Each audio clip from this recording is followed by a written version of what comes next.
In the Let's heart of go. Quiapo, where the chaos of life meets the resilience of the streets, a storm brews once again as the latest episode of FPJ's Dolor Batang Quiapo, titled Ubusang Lahi, erupts with an explosive blend of action, drama, and revelations that shake the very core of every character involved. This episode isn't just another turning point, it's a reckoning. Tanggol returns with fire in his eyes and a heart heavy with decisions. The streets that once raised him are now filled with whispers of betrayal and vengeance. He walks like a man with nothing to lose, every step an echo of the past he can never fully escape. Dolor, torn between her maternal instincts and the brutal reality that has consumed her son, confronts the truth about what he's become. Her silent prayers are no longer enough to shield him from the consequences. She sees the monster her boy is turning into, and it breaks her. Meanwhile, Ramon is forced to confront the ghost of his actions. Every enemy Tanggol makes seems to be a reflection of his own past sins. Ubusang Lahi isn't just a title, it's a curse that began with him. The sins of the father now bleed into the life of the son, and the cycle refuses to break. As Tanggol rallies his allies, a gang war brews in the underbelly of Quiapo. Guns are loaded, alliances are tested, and loyalty becomes a dangerous currency. The streets buzz not with traffic, but with tension. Everyone's watching, waiting. The first move has already been made, and blood has been spilled. Bubbles finds herself in a dilemma. Her loyalty to Tanggol is unwavering, but her heart can't bear the path he's walking. She sees him slipping into a darkness she can't pull him from.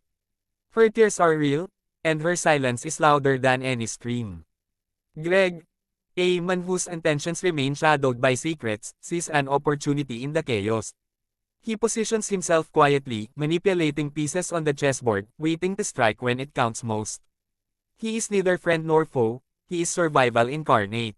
This episode shows us a Tanggol who has fully stepped into the shoes of a warrior.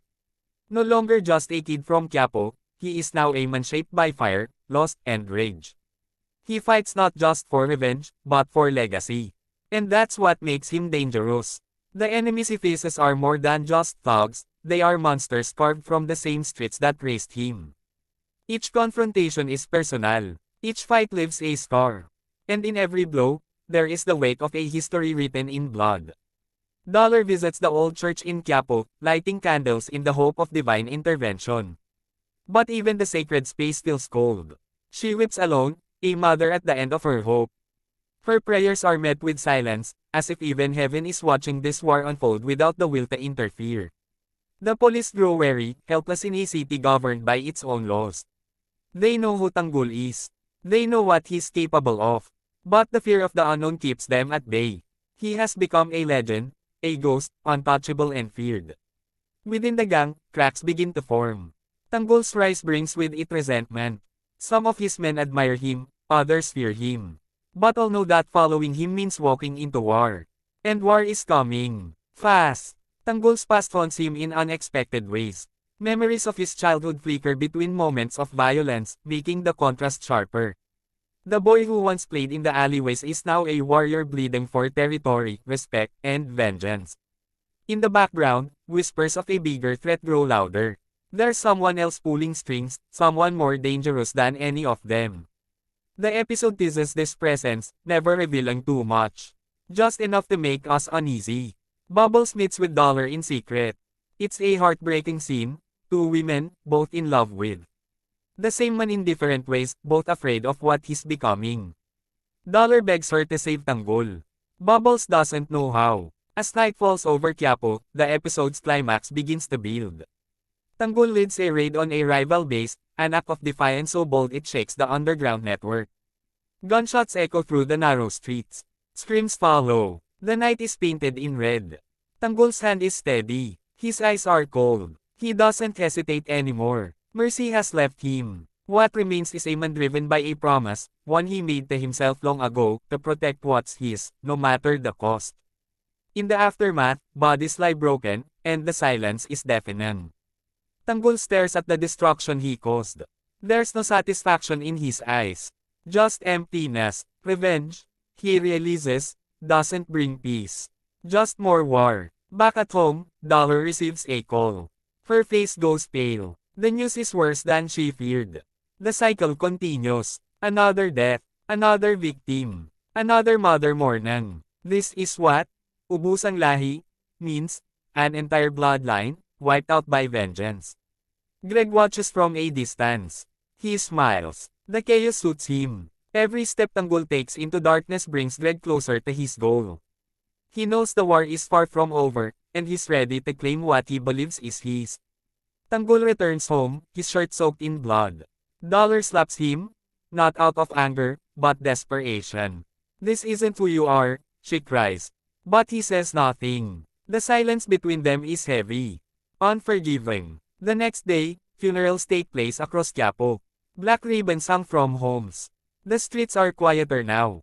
Grief settles like a cloud over the district. But the peace is temporary. The episode reminds us, this is the eye of the storm. Bubbles packs her things. She wants to leave. To escape the madness. But before she can, a message arrives. A threat. Her life, her family, everything's at stake now. Tanggol's war has touched everyone. As she looks out the window, she sees children playing in the streets. For a moment, there is innocence. Hope. But it fades quickly. In Quiapo, even the children grow up too fast. Tanggol visits the graveyard. He stands before his father's tombstone. He whispers something only he can hear. Perhaps an apology. Or maybe a vow. Either way, it's a moment of rare vulnerability. But even that moment is stolen. A gunshot rings out. An ambush. Tanggol fights back, his instinct sharper than ever. He survives, but barely. He limps away, blood dripping, a symbol of a man who refuses to fall. In the final scenes, a montage plays. The faces of the fallen. The pain of those left behind. And in the background, a voiceover, this war doesn't end with one death. It ends when there's no one left to bury the bodies. Ubusang Lahi isn't just a battle cry, it's a prophecy. The war for control, legacy, and redemption continues. And as the episode fades to black, we're left with one burning question: how much more blood will Quiapo drink before it's finally full? The answer lies in the next sunrise. But for now, the night belongs to Tanggol. And his enemies know, they are running out of time. FPJ's letter Batang Quiapo has never been this raw. This real. This relentless. Ubusang Lahi is more than just an episode. It's a warning. In Quiapo, bloodlines are sacred. And when you threaten them, you'll sign your own death sentence. And so the legend of Tanggol grows. One bullet at a time.